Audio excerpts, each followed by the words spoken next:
পরকীয়ার জেরে স্ত্রী সন্তান ও যুবককে প্রকাশ্যে গুলি করে হত্যা মামলার একমাত্র আসামি বরখাস্ত হওয়া পুলিশি সহকারী পরিদর্শক এএসআই সৌমেন রায়কে মৃত্যুদণ্ড দিয়েছেন আদালত।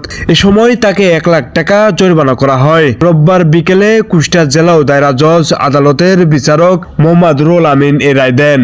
সৌমেন রায় মাগুরা সদর উপজেলার কুচিয়ামোড় ইউনিয়নের 3 নম্বর ওয়ার্ডের আশবা গ্রামের সুনীল রায়ের ছেলে। তিনি সর্বশেষ খুলনার ফুলতলা থানায় এএসআই হিসাবে কর্মরত ছিলেন। বর্তমানে তিনি পলাতক রয়েছেন।